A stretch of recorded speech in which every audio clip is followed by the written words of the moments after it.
Welcome to episode 85 of the Girl About the Globe podcast. In this episode, I'm joined by fellow traveller Hanna Ashcraft to transport you to the Central American country of Guatemala. If you've ever wanted to travel to Guatemala or been intrigued by this country, this podcast episode is for you. Stay tuned. Welcome to Girl About the Globe, a podcast for you, the solo female traveller, empowering women to travel solo with maximum adventure, minimum impact. Welcome to a dose of inspiration for the solo traveller. Today I'm joined by Hanna Ashcraft, who is based in Santa Barbara, California. Hanna is a fellow solo traveller and joins me today to discuss travelling in Guatemala. Hi Hanna, great to meet you. Hi there. Before we transport ourselves to the Central American country of Guatemala, can you just tell me a little bit more about yourself? So how long have you actually been travelling for, and what type of activities do you normally look for when you go travelling? So I am born and raised in California, and thank you so much for having me on. I'm really grateful to be here. I've been wanting to speak about Guatemala for a long time, and I'm so happy to be able to talk about it here. So I'm born and raised in California. My family traveled each summer, mainly to the California coast. I think one year we went to Mexico. So we did travel more than some, but not a ton. In high school, I did a study abroad kind of program for 3 weeks, and that kind of really got me interested in traveling, and that was to France, Italy, and Greece. And so that made me want to go back to Italy in college, and I studied abroad in Rome. And that's when I started planning travel for myself. And that was very cool. And I loved it. And you just, if you're in a destination for a little while, you really start to see how other people do things. And I so appreciated that. And then I took a little break from traveling, not purposefully. I would say I was just really eager to get a career started, and I went into a career in events management.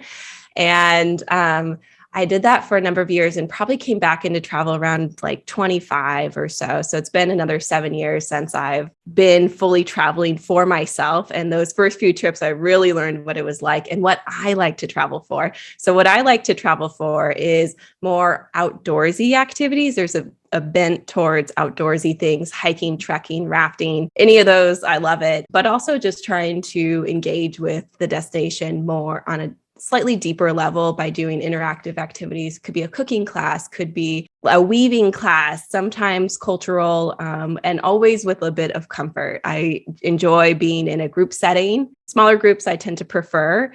And so that's just outdoorsy, but a bit of comfort, which is moderately adventurous, which is my blog's name. Brilliant. Well, Central America is perfect for that, isn't it? It's perfect for the cultural activities, nature, volcanoes, adventure. Is that what drew you to Guatemala? Yeah, it's funny. I kind of came to Guatemala in a roundabout way.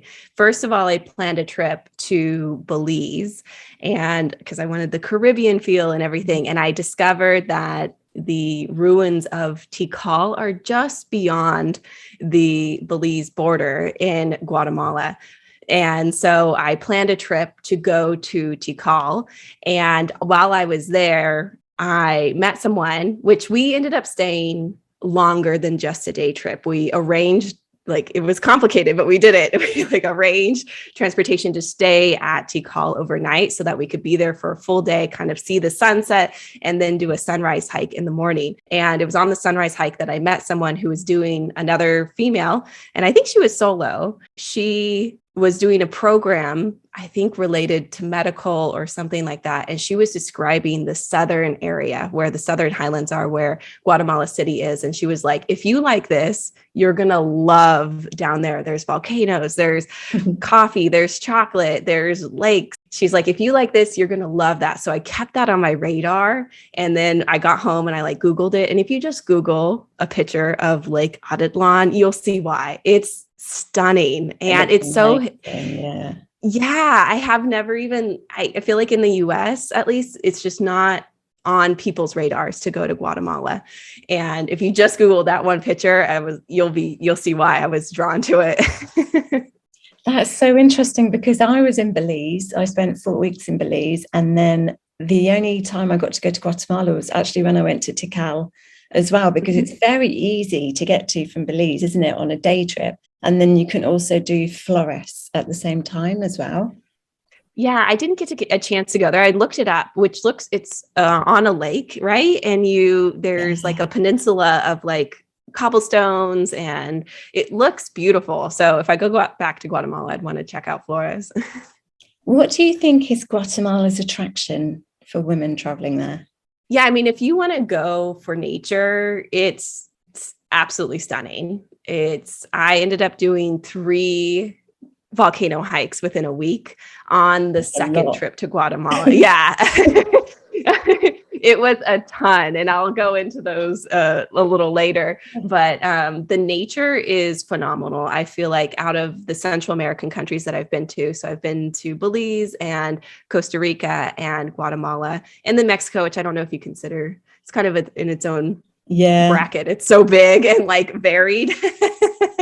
But I feel like the nature is amazing. And then there's the cultural aspects. I did a weaving class and a chocolate class. And so I was able to really dive into the culture in a deeper way than I felt in Belize or Costa Rica. But all the countries are amazing. And you can kind of do them all as well and bop around if you'd like to do that.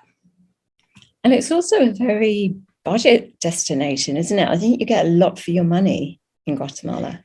Yeah, definitely. It is not as developed. So you're not getting those higher price points that some of the more developed countries that have set tours and things like that. You're getting more of a locals experience. I would say it was really reasonable once we got there. And it's not even too expensive to fly there from the US. So if you're coming from the US, then I would say, it's a good budget destination. Because I think quite a lot of people from the US would tend to go to Mexico, wouldn't they? Or even Belize maybe after that, and maybe not consider Guatemala. So it's really exciting that I'm actually talking to you to try and get more women to actually go to Guatemala, because it is a fantastic place. And you said that you met somebody in Tikal. Did you also find it quite easy to meet other solo female travelers when you were there? Yeah, absolutely. I would say, there is kind of a tourist track, and those areas tend to be a little bit safer. And those are where you're going to find a lot of the other tours and meet people in those places. I feel like those are the easiest places to meet people. I met people in Tikal. I met people in Antigua and Lake Atitlan. And mainly it depends on your choice of accommodation. There are a lot of like hostels, which are pretty typical for almost anyone to stay in. They're not something that you should avoid. You can totally do those. And those are a little bit more social, I would say, than Airbnbs or hotels.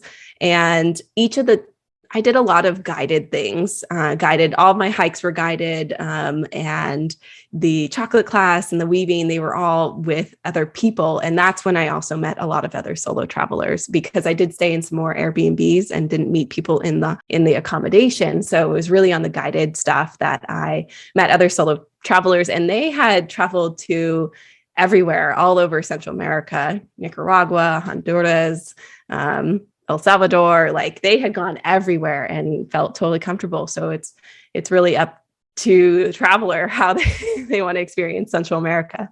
Yeah, hostels in Central America are great to meet other people, aren't they? And I think people over there as well, the backpackers that I met, they're really open to just traveling with people that they just meet there, and then they don't keep themselves to themselves. They're just very friendly, and everybody they invite you along, and it's kind of more the merrier. So it's really welcoming, isn't it?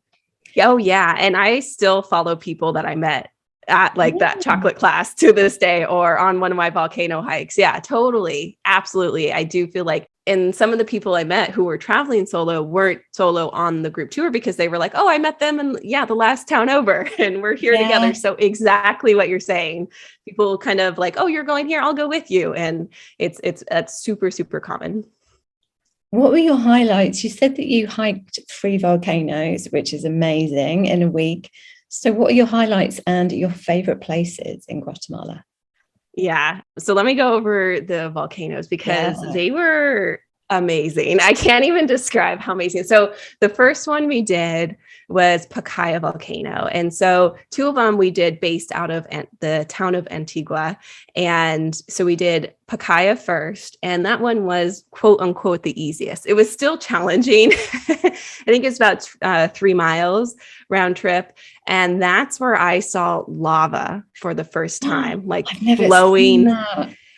I didn't even know how amazed I would be. It was so cool. And it was kind of a crazy experience because it was sprinkling on us. So, because what happens is, this is what I heard at least, that volcanoes create their own weather. So pretty much every afternoon, you'll see clouds come in around the volcanoes, and there's lots of lightning due to the static electricity. So we were on Pacaya, and there was flowing lava. There's not always a guarantee that you can see flowing lava, but there was when we went, which was so amazing. We're like watching it. And then my friend was like, Hannah, oh my God, your hair. And like my hair was standing on end because of the electricity, which was crazy. And it was a sunset hike. And I do think the sunset hike or sunrise or at night might be good with the lava because it became more and more vibrant the darker it got. So that was fascinating. And because of the sprinkling rain and there was actually lightning kind of around, that's also why I always recommend to go with a guide, because I would be way, way, way, way more nervous if we weren't with a guide. And you also had to have a mountain guide on that trek. So having multiple layers of people who understand volcanoes and weather and everything was so, so important. And then also the other cool thing that we did is we roasted marshmallows. Not in the lava, but next to kind of in the area. The ground is so hot. And if there was like a little hole that we could put our marshmallows in, and they got toasty and delicious. Yeah. So that was just the first volcano. Do you want me to talk about the other two as well? Yeah. And so that wasn't the highest one, is it? Did you say? No, Okay. definitely not. I would say the next one that we did is probably the highest. So the other one out of Antigua that we did was Acatenango. And I'm not sure if I'm pronouncing that right. I'm not sure if I'm pronouncing any of these right. So, but hopefully my pronunciation will allow you to Google it easier. So the thing with Acatenango is that it was an overnight trek. So you would hike up one day, spend the night, and then typically you summit the next morning. And it's crazy in Antigua because there is 3 volcanoes surrounding it: Aguas Volcano, Acatenango, and Fuego. And so you actually climb up Acatenango and you're looking really closely. It's like just a ridge line over is Fuego. And Fuego is another active volcano. And from the town of Antigua, you can see the little plume of smoke happen every, 20 minutes, 30 minutes or so. So when you're going up Acatenango, you're getting really close to Fuego and you can see it explode really closely while still being at a safe distance.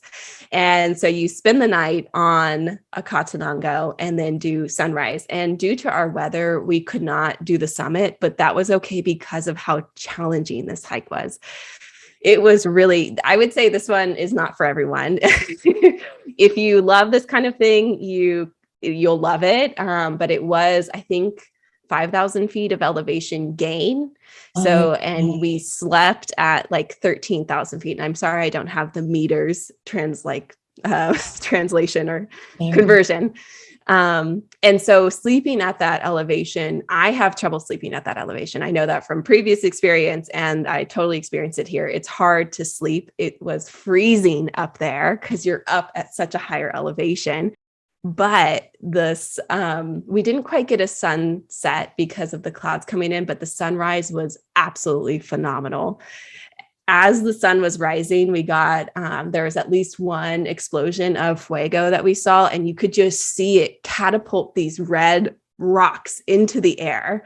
And it was so vibrant against the darkness. And then as the sun rose, it's coming from the other direction beyond Aguas Volcano, which is not an active volcano.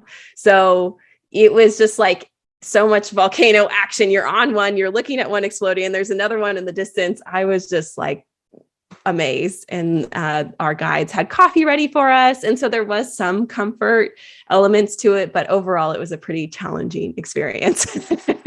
You suffer from altitude sickness as well? Not too bad. I mean, I think I'm like pretty normal. I get light headaches and things like that. My friend definitely feels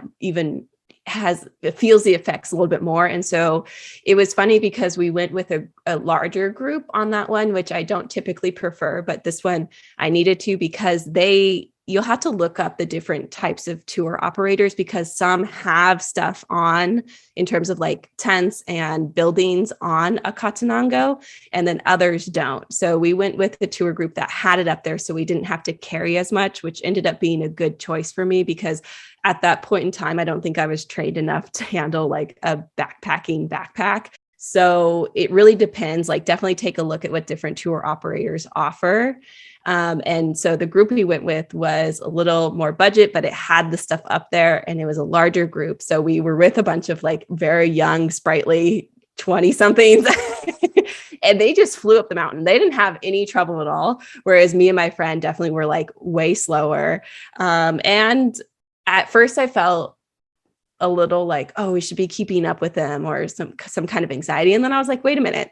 I'm paying for this as well. I'm going to enjoy this hike. So really making sure that you're going at your own pace and not at the pace of the group, especially on the climb, because once you're there, you're just kind of chilling. You're not doing really much anything else for the rest of the day. So you really can take as long as you want to get up there. And so I recommend doing that. And it definitely will hit you differently than someone else.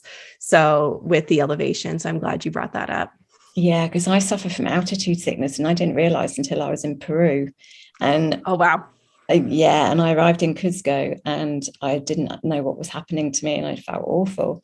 And then since then, if I am planning to go anywhere that's got high elevation, I make sure that I get some special altitude sickness tablets and I take them a day before I'm going to arrive. And that really helps with the wooziness. Because to be able to experience something like you've just described would be absolutely amazing. So it's a good idea, I think, to test yourself with altitude and then or take some tablets just in case. Yes, absolutely. And do what feels right for you. The tour operators will suggest some things, but it's really on you to understand your own body. They recommended 3 liters of water and then an extra liter of water you had to carry to cook with. So you hand that over to the guides. And we ended up carrying, I think 4 or more for ourselves. And we almost ran out by the time we got out. So I'm glad we probably should have even carried more. And water is so critical for altitude sickness as well. So definitely make sure you understand your own body and what you're going to need to be comfortable at that higher elevation. Because it was so cold, the tour operator let us borrow like extra layers of pants and beanies and like clothing, which was really handy. And I totally utilized because I was not going to bring extra layers like that to Guatemala in general. You won't need it except for on that overnight hike. So that's a really good point. Those tablets are great. Have them in case you need them because it'll kick your booty. Yeah. And I'm fit. I think I'm quite fit. I work out, but it's just one of those things. I think you either get it or you don't. You just suffer from it or you don't. Yes, exactly. I would say it's not necessarily related to fitness at all. It's yeah. And the third volcano, which one was that one? So this one was San Pedro Volcano, and this was out of Lake Atitlan. Again, I'm pretty sure of that pronunciation, but I would pronounce it the same. Yeah. Okay, good. So Lake Atitlan is really amazing because it's this lake at this higher elevation, and it has multiple volcanoes surrounding it. I think there's 3. I think there's 3 volcanoes around it. And so we decided to do a sunrise hike to San Pedro Volcano. I know. And this one, I would say it wasn't as hard as Acatenango, but definitely not as easy as Pacaya. It was like in the middle, still pretty challenging. The other challenging element is that when you go for a sunrise hike, I always love a sunrise hike. I love being up there, but I always forget that I need to do half of the hike in the dark. Yeah. So Yeah, we had that's the hardest bit. So we weren't staying in San Pedro La Laguna, I think is the town kind of at the base of the volcano. We were staying across the lake. So we had to take a water taxi like in the middle of the night, which was such a cool experience to see all of the stars above. And you're just skimming across the lake in the cool air at like 2 a.m. And then we hopped on a van and then we hiked up the volcano. And I would say that that hike was pretty steep and there was nothing to distract you because you're just wearing the headlamp and you can't really see anything around you. Again, this is why you need a guide. Like I would have totally got lost. I would have I don't know what kind of natural elements are out there. And I'm kind of glad I didn't. And yeah, we were able to make it up. Our guide was definitely pushing us at the last bit, like, okay, keep going, keep going, keep going. And but we were able to make it for the sunrise. And so it was really, really beautiful to see the sunrise over Lake Atitlan. And the other thing is, once you're on any one of these volcanoes, is that you see the other ones. So I could see the other two right next to us at Lake Atitlan, but also in the distance, Acatenango and Fuego's little plume, I could see it really far in the distance. So that was it was a phenomenal experience. And then once you hike down, it's, the sun has risen. So you get to see the whole hike. So you kind of get two hikes in one because you're like, oh, this is what I missed. Yeah. So that was such a cool experience. Did you actually manage to get any sleep the night before and wake up and get there for 2, or did you stay awake to do the whole thing? No, we did try to sleep. I think we had dinner really early at 6 p.m. and tried to go to bed at 8 p.m. or something and then wake up at midnight. It was more like a nap, but we definitely tried to sleep. And then I don't think we did much after it. I think we just kind of crashed. I mean, after all of the hikes, it was cumulative of we were exhausted by the end. And we were also doing other activities out of Antigua and at Lake Atitlan, like I said, the chocolate class. We also went to a coffee plantation. So we tried to do other activities as well. It was jam-packed, but I wouldn't have it any other way. And Lake Atitlan, that's one of the popular places to stay, isn't it? There are lots of different, is it resorts or lots of different little villages that you can stay in? Yeah, there's different little towns and each one has its own vibe. We ended up staying at an Airbnb in a very unknown little town.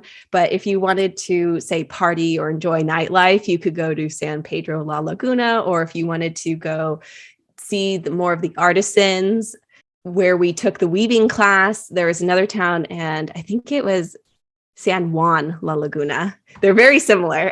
Yeah. And then if you're into more spiritual yoga, a lot of yoga retreats and things like that are spaced along. I think San Marcos is another town that a lot of those. So you can definitely do your research and find out what kind of vibe you want in terms of how you like to travel. So if you do like it quieter, there's absolutely ways to find those more nooks and hotels, and there's different hotels that are right on the water or off the water. But yeah, there's a lot of little towns all around that some are accessible from roads coming in and then others are not entirely. So how you get around in Lake Atitlan is actually via water taxis called lanchas, I think. And that was a great experience too. I mean, you're just kind of getting around, but yeah, you get to go by water taxi.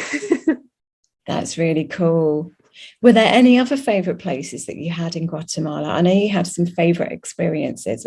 So you stayed in Antigua and Lake Atitlan. Were there any other places that you stayed in that also were your favorites? No, those were the main places besides Tikal on the other end, on the other trip. Those were the main places. And I think there are so many small towns when we were getting transported to Antigua or Lake Atitlan. I could see all these adorable little towns along the way. There's so much more to explore. I feel like I barely scratched the surface. I do think those two places are definitely the tourist track, but they also serve as amazing bases if you want to explore from there. I feel like there could be so many more hikes I could do from Antigua or Lake Atitlan. So if you wanted to use those as a base to explore, you could absolutely do that. Or there's so much more to explore in Guatemala. That's good to know that you can have them as your bases. Are there any hidden gems in the country that you suggest that people should visit? Hidden gems. I mean, to me, so I think I mentioned it. In the US, people don't even think of Guatemala as a destination. And every person that I met along the way, like sometimes in transportation, they would say, no one knows about this. Like people from New York, people from like, everyone's like, I don't know how this place isn't popping off because it's so incredible, but so hidden. So I would say the whole country is a hidden gem. Yeah. for a US. I don't know if it's different in the UK, but definitely in the US, it's not well known at all. And then the town of Antigua is so charming. I think it's a UNESCO heritage site, and there are just beautiful churches there. There's one that the domes have fallen through on, and so it's a really cool experience due to the earthquakes. I mean, there's just so much geological things happening, but due to the earthquakes, the domes had fallen through on this one cathedral. And so you can actually look up and see the sky and the passing clouds. Yeah. Yeah. I would say I'm pretty like activity focused. That's good. On everything. Yeah. I don't know about hidden as much as just really incredible and heartfelt experiences. I would say can take a weaving class. The class that I took on Lake Atitlan, they're everywhere. You can find one everywhere. But the one that I took was part of a women's cooperative. And so they are offering options or like availability for women who live there to be able to make an income either through their weavings or by teaching the classes. And during that class, we opted for a shorter one just because we were like shoving so much into our time there. So we found a 3-hour class. And what was cool about it is that the only one person spoke some Spanish. So they were speaking in their native tongue. And yet we were totally able to communicate. And like, I so enjoyed being around that feminine presence and them speaking in their native tongue and doing this craft that they know in and out, like every single pull of the string, they totally understood it. So it was a really, really cool experience to see just how they operate, and the weaving itself is such a skill. Is it Quechua? Is that their local language? I'm not sure what language. Way. How did you find that weaving class? Was it something you organized before you went, or you just found it when you were there? No, I pretty much organized because it was such a short time frame that I was traveling around. I organized pretty much everything ahead of time. And I think I found the weaving class, which was called Tinte Maya. I think I found it either through another blog or even on some forums that someone just mentioned that they did a weaving class at Tinte Maya. And then it was kind of funny that I think I booked through Facebook, which I would never normally do, but that's how they communicate and that's what they have access to. So happy to do it however they need to. I think they would have taken walk-ins as well. If you go to San Juan La Laguna, where the artisans are, there's all kinds of weaving classes. Like you could probably walk down the street and find one if you wanted to just go explore and book one. I think it can be very casual, but due to our timing, we wanted to like set it up ahead of time. Yeah, that makes sense. And it was called Tintin Maya. Tinte, yes, Tint. Yeah, I think based on their tints, and I think they did all of their dyeing. Like if you do the longer class, you can watch them dye the stuff or help them dye. You can like do the setup of the backstrap loom with them. So the longer class would definitely be a little bit more of an in-depth experience. That's such a great thing to do, isn't it? And a great initiative. You were saying that you also did a chocolate tour. You went and visited a chocolate factory. This one was just based out of Antigua, and it was a class. I think they called it the bean to bar chocolate experience. Love it. I know. I think it would have been fun to go to a chocolate farm. Absolutely. This one was just based in Antigua, and it's called from the Chaco Museo. And I think they have locations across Central America. It's not just specific to Guatemala. So if you're in another country, you can look it up and do the bean to bar workshop in another country, because chocolate is grown in the whole region, which is very cool. And that experience was very fun. We made a chocolate bar ourselves. We did like different chocolate drinks. They walked us through the history. We tried like the raw bean, like it's kind of like a goopy brain, like texture. So I would say that experience was like, quote unquote, a little more touristy, but I don't know the history. I don't know what it's like to grow up making hot chocolate from that chocolate paste. So to go and do that was really special to me. And I'm really glad I did. Definitely. I think, especially like you say, because you grow up eating chocolate, and then when you actually see where it comes from, and it's really surprising, the taste and the texture of it. So it's quite enlightening, isn't it? Yeah. And they kept it so fun. And that's where I met some of the other solo female travelers, is during that workshop. And we were like, I forget what we were doing, but we were like racing to like grind the chocolate, and they had us like do all sorts of activities while incorporating the history. And like, we tried different chocolate drinks. Like I said, made a chocolate tea, and you can purchase some stuff from there. Those were great souvenir gifts. I think I bought a chapstick that I used for months afterwards. Like it was, I really enjoy going to a place and doing the experience and then purchasing that, because that's what I got to experience. Yeah, that's special, isn't it? If you only had 2 weeks to see the country, is there a suggested itinerary that you would give somebody?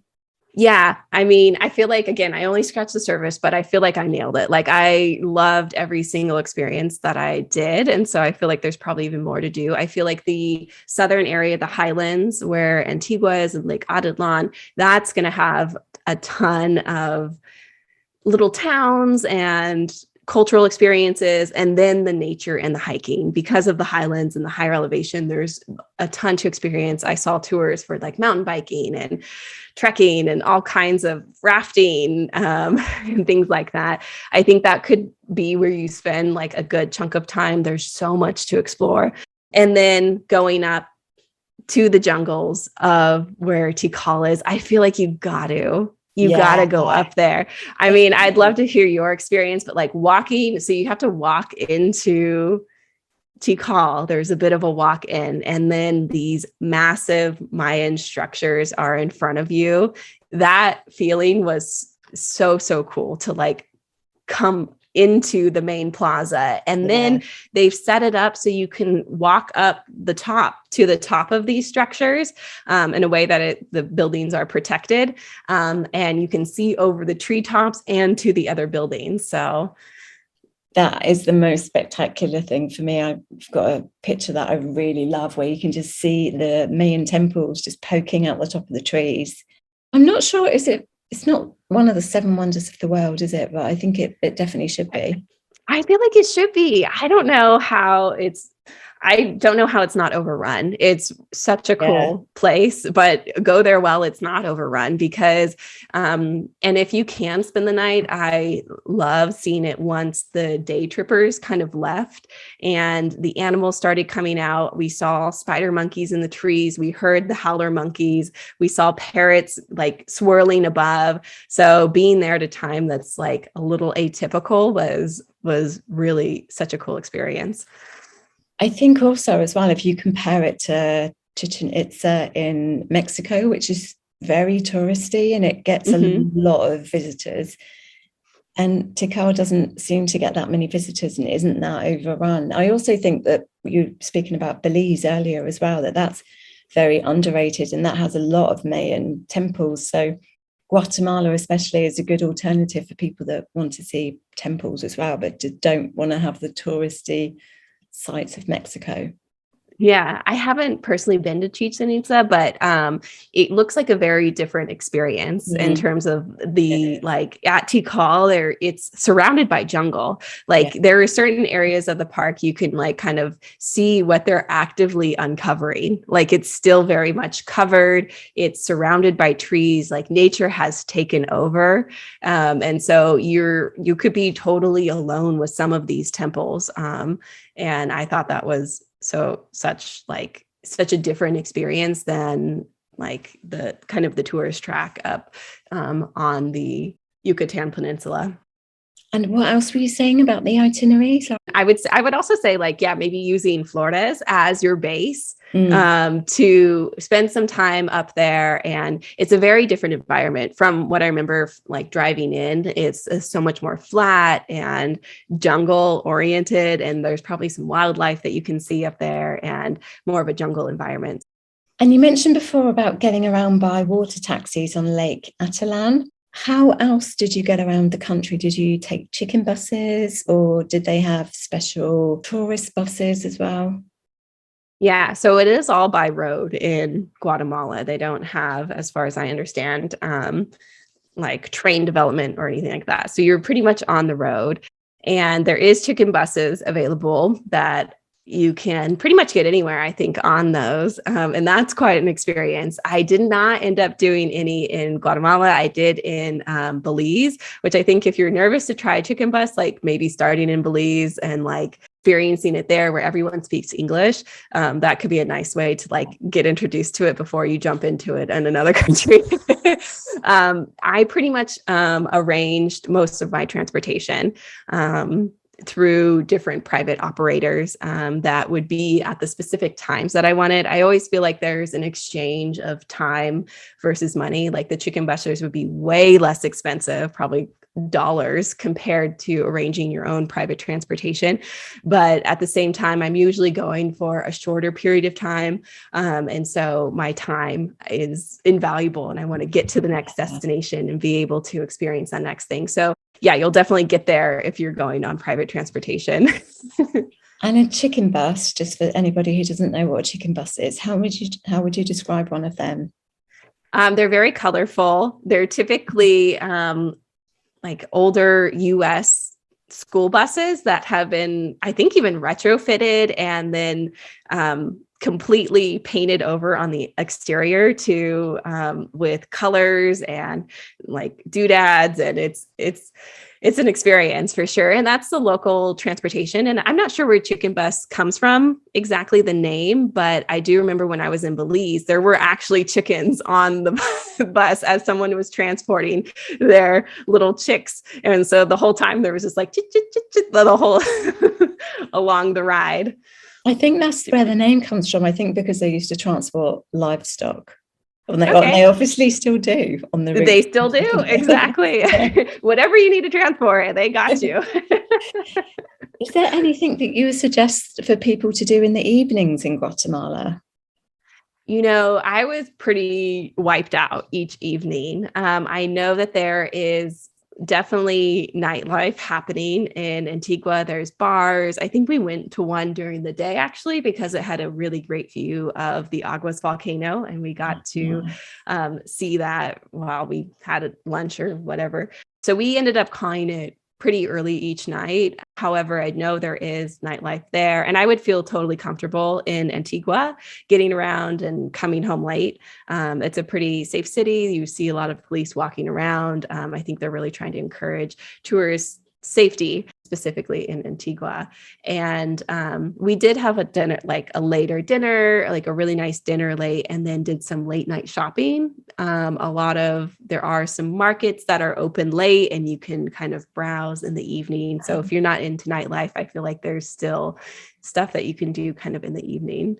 And then there is, again, in Lake Atitlan, some of the towns are more nightlife focused. And so if you're into that, I would say head to, I think it was San Pedro that was more nightlife focused, but the water taxis do stop in the early evening. So you would want to be staying there if you're going to partake.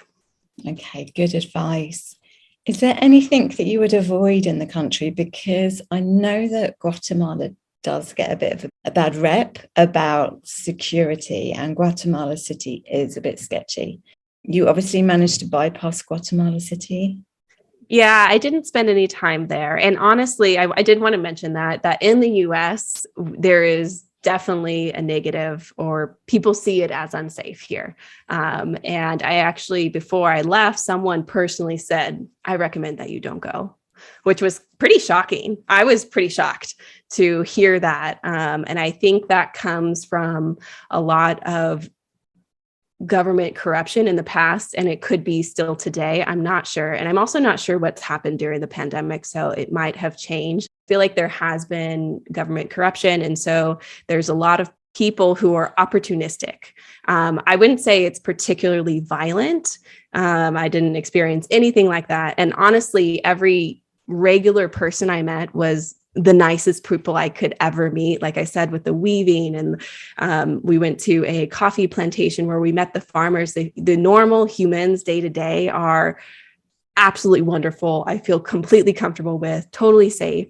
It's just that there are people who are not in a good position and they see tourism and their money. I think that's what they really want, is your money, your valuables. So I think you just need to be smart. Don't travel with your valuables. Don't carry a lot of money on you, especially if you're going somewhere like out of town. If you're feeling uncomfortable, stay along that tourist track where like I said, in Antigua, where there was a lot of police. I don't know if it's the same as it once was. It could be a lot safer now. And I feel like safety is such a tricky thing to talk about. I obviously still went and I had an amazing time. So I did want to say one other thing about that is when you're going hiking, which I did a lot of, I always recommend going with a guide, not only for safety with the environment. So don't go alone. First, just don't go alone. In terms of the environment, the volcanoes are active. That's kind of scary. And then also you're setting yourself up, if you're alone in a remote destination, for people to be opportunistic. So if you start researching like the San Pedro volcano hike, and there's another popular one in Lake Atitlan, you'll definitely come across stories where people were essentially mugged, where they were held up and their money was taken from them. Tourists, you'll see stories like that. And it was interesting because the guide that we went with, he carried this giant machete and brought along an enormous pit bull that was extremely well fed and beautifully built, honestly, named El Capitan. And El Capitan and our, yes, he led the way. And I think that's wise, because they know that people are around that mainly they just want your money. And so that's something to consider. And I explicitly talk about that in my San Pedro volcano hike. So if you want to read more about my experience, you're welcome to do it. Our guide called them bandits. And I think things have changed slightly over the years, in which you might even have a police escort, or San Pedro volcano has more police activity to ensure tourist safety. So don't ever hike without a guide. I think you also learn so much more when you're with a guide. I definitely did. I love to learn about the flora, the fauna, as well as keeping me safe. So, and I really trust my guides, maybe even too much. No, that's really good advice, to go with a guide. Yeah. I think with other cities in Central America, and also in some of South America as well, they are just a bit sketchy, and they're known for opportunists and mugging. So you just need to be very vigilant within that continent anyway. But I lived in Colombia for 1.5 years and nothing happened to me. So absolutely. I feel like I said, the other women I met went through other countries, which are seen as even worse than Guatemala, with people being opportunistic towards tourists. And they said, I never had a problem. I was totally fine. And so I do think there is a lot of things that travelers can do to ensure their safety. And I also think just getting used to it, like starting maybe with a country that is seen as safer, like Belize or Costa Rica, getting used to that will really help you. And if you speak Spanish, that'll really help you. I feel like just understanding what's going on, and the more that you learn about the history and why it is the way it is, the more that you can absolutely travel safely in the country. And the last thing I would say to avoid is don't drink the water. Yeah, good point. But do drink the coffee. Yes. Beer. The coffee and the beer is some of the best I've tasted. Really? That's amazing. I definitely went to a coffee plantation, and that was another cooperative. And it was so cool to see Guatemalan coffee. You see it on like Starbucks and like single origin destinations. I brought so much home, as much as I could fit in my my suitcase. It's really good coffee. I just recently came back from Uganda and Rwanda, and I actually prefer Guatemala coffee and the beer as well. Oh, interesting. Yeah, but sorry, good advice. Don't drink the tap water. Yes. Yeah. What would you say to someone who's looking to go to Guatemala for the first time and they're feeling a bit apprehensive about going there alone? Yeah. I mean, I think it's so worth it. The nature and the experiences were absolutely incredible. Again, I'd say if you are worried about the safety thing, getting used to the other, maybe starting in Belize and then making your way to Tikal and then south, like that could be a really cool itinerary where you kind of allow yourself to get used to just the culture and how things are run there. But I definitely wouldn't avoid it. I would love to go back and discover even more of the small towns and the culture. Yeah, I would say and once you're with like the locals, like you'll see why. They're so incredible and kind and knowledgeable of whatever they're doing. Can you describe Guatemala in 3 words? It's so tough, but I would say, and this doesn't touch on everything, but I would say explosive natural beauty. Like it. Yeah. Okay. It was, to me, Guatemala was mind blowing. So that's why I wanted to touch on something so exciting. Before we wrap up, is there anything else that you wanted to add about Guatemala? Yes, that I don't speak Spanish. I speak very little Spanish. And that's another thing to know is I was able to communicate with people just fine. And even if they don't speak English, I feel like it's pretty easy to communicate with people. Again, people are so nice and kind and patient with tourists. So that's not something you need to worry about. But the more Spanish you know, the more helpful it's going to be. So I don't speak Spanish or the native Mayan tongue. So if I deeply apologize if I butchered anything at all during this time. If you need the spellings, just head to my website. That's where I have everything. And I would say that I really love my time there. I guess I didn't have much expectations going into it. So going on the 3 volcano hikes where I saw lava and the sunrise and the explosions and the chocolate and the coffee, I really loved my time there. If it isn't so communicated in the way I speak. And I was so grateful that I went. Oh, I love it. No, your passion for Guatemala has definitely come through, and you've made me want to go back because I haven't seen that much of Guatemala. So I'd love to go back at some point, especially because of all the community-based tourism as well that you're describing, which is really important nowadays, I think. How can people find out more about you? You also mentioned that you'd written about your San Pedro hike. Yeah, I've written about each of the activities individually. Actually, that's how I structure my website. So my website is moderatelyadventurous.com. And if you go into destinations in Central America, you'll see Guatemala and you'll see them all, including the Tikal information that I went on separately. So I have it arranged by activity, which is the reason I travel. So that's how I arranged it.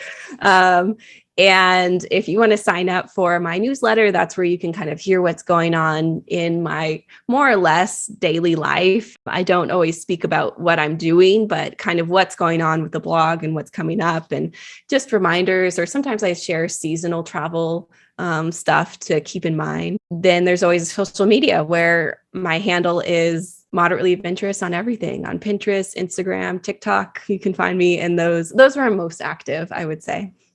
Fantastic. I'll put a link to your blog as well on the interview. So thank you so much, Hannah, for joining me today. And I wish you every success with your blog and future adventures. Thank you so much for having me. It was so much fun.